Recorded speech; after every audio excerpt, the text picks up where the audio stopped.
What up, guys? So today I'm going to teach you how to be a dirty wrist locker. So I don't know why people in jiu-jitsu are so funny about them, but they're really good submissions. I love them because when you get good at wrist locks, people don't like touching you. Like literally, it's just like they're afraid to put their hands in certain places. I've got Marvin here who's going to show it with you today. He's got a hurt wrist or something. What'd you do? Hurt your wrist at the competition? Yeah, okay. Well, he's got a hurt wrist. I'm not going to slam him on him, but I'm going to show you guys how to use some wrist locks that I've used in competition, and hopefully this helps you become a dirty wrist locker in your gym and piss off your rolling partners. So I'll show you a couple different ones that I've used, both the gooseneck and the cowhand. Those are my two that I've used a bunch. And again, the gooseneck works on most people. Every now and then you'll get someone super flexible. The cowhand almost always works. And you'll find that it happens a lot of times anytime you get people pressing with their hand, or if you can get control of the elbow or both, you can start to look for them, okay? So I'll give you a couple ideas to think about, a couple ideas to chew on. So first one is, it's from my arm scoop position. If you guys don't know this already, like how to do this, I've got some videos on the channel that show this. It's a reverse side control, but the real important part is I'm gonna scoop this arm up. A lot of people play this position with their elbow in the ground, and it's not very effective. You start pulling that arm up like this, notice what that does to his elbow. It's pulling his elbow to the center line. If you sit down right now and you pull your elbow to the center line, you start to lose a lot of mobility and range in your arm, whereas out here you're able to move around. So you'll see people that get out like this, and the person, like, just move your arm in any range. He's got all kinds of movement, right? Pulling the arm in, this does a couple things. Again, limits the range of motion. Show me the range of motion you have. He can go in front of me and all that's good. If he goes in front of me, it's my arm, right? Likewise, it gives me direct control underneath of the elbow, which is what we want. Anytime you want to do a wrist lock, you have to have control of that elbow, because let's say if I'm applying the wrist lock, if I don't have control of the elbow, he just pulls away. If we can't control the elbow, then we have to have the elbow pinned. Again, the elbow can't be able to move, because once we start to apply pressure, it has to be locked in tight. So from here, the one that I used in one of my Who's Number One matches, let's lay your legs down flat, Marvin, just so people can see more easily here. Let's turn this direction. I'll get you to just lay your legs flat.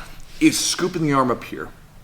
I was in the position, the guy started to move his arm around to try to get out of it. I got control, and when I get control of a wrist, I shared this in one of the videos recently, I get my middle finger and thumb locked right here, right? This little divot, this is important, the little divot here, just like so.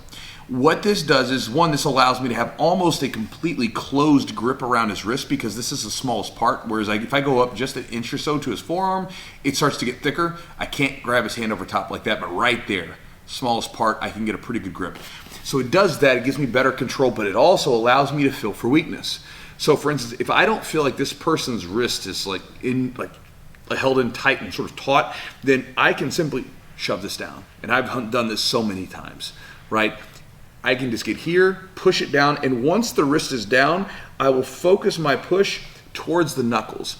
So if you think about it, if I go straight down the wrist, obviously it doesn't do anything, right? So I want to get my push down towards the knuckles here. I'll get my body down tight so it doesn't allow him any space to move. A lot of times I'll start to put my chin down over top of it and then pinch. That's it. Very simple, right? So again, I get here, 1, 2, get in the grip. I'm trying to set up my Kimura, my straight arm locks.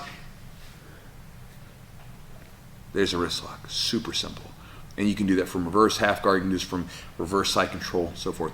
Let's take a look at the cowhand. I'll show you the way that I set it up. All right, guys, so let's take a look at the cowhand. I've used this one in competition before. Again, anytime I feel those hands pressing on me and I'm in a tight position and I can get control or pin the elbow, I can look for the cowhand. You can look for the cowhand if you want to. So one of the ones that I've caught a few times is where they'll start to frame up here on my neck, right? Very common.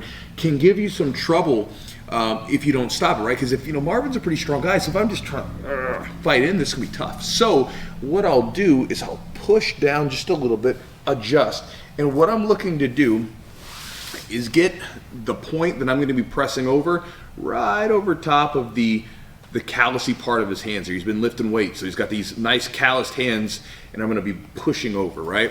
So from here, I push down, get my weight over top of the wrist here, and then from there, I'm just going to cup the elbow and keep everything tight. Notice again that I'm using my chin. A lot of times against most people, my chin almost gets right into the bend of the wrist here. Tap. And I drop down.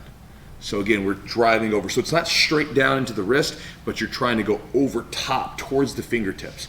So again, we're here. Maybe we're trying to hold in position. This person's framing up on me. I'll take this hand out for a second, push, just to slide down if I need to. Sometimes it's right where it needs to be, but if it isn't where it needs to be, I'll push it down a little bit. Take the chin, pin it to the wrist, right here, and then to finish, tap. There it is, crunching all of it in and pushing in. Super simple, but again, super effective. Now, what does this do? For you being the person who's now being a dirty wrist locker, one, it'll probably, you'll have a good laugh with your training partners. For anybody that's new in the jiu-jitsu culture, when we say don't be a dirty wrist locker, we're just kind of saying it in fun. It's a completely legitimate submission. There's just something kind of like, you son of a, when you get me with the wrist, like opposed to like if I smash you, go to mount, get to S mount, sit there for a minute and then slowly break you down, there's kind of this, God, that guy beat the crap out of me. But sometimes you're rolling and some guy gets a quick wrist lock, you're like, you screwed up because you just didn't do this. Because it's really hard to do a wrist lock if you just don't keep your hands tight. Not to say it's impossible, but it's a lot tougher, right?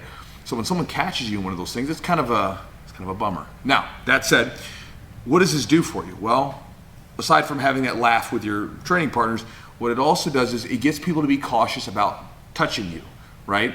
Because if they start to put hands on you and you're immediately attacking wrists, their hands aren't safe. And so a lot of times for them to defend positions, what do they got to do? They've got to start to press with their hands and with their elbows.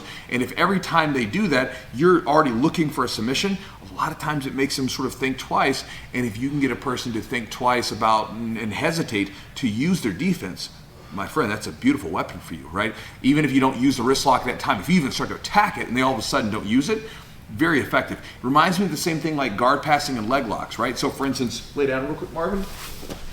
Let's say that me and Marvin, he's got his guard in here, okay? If I start to try to pass and Marvin's doing a really good job of letting his legs extend out to stop my guard passing, right? Then that's frustrating. But if I start to all of a sudden get bites on his ankle and he pulls back because he's like, oh man, like that guy's gonna go for a leg lock.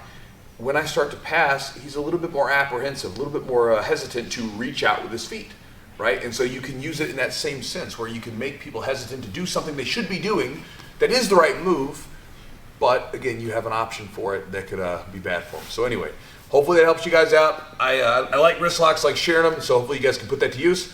Talk to you guys next time.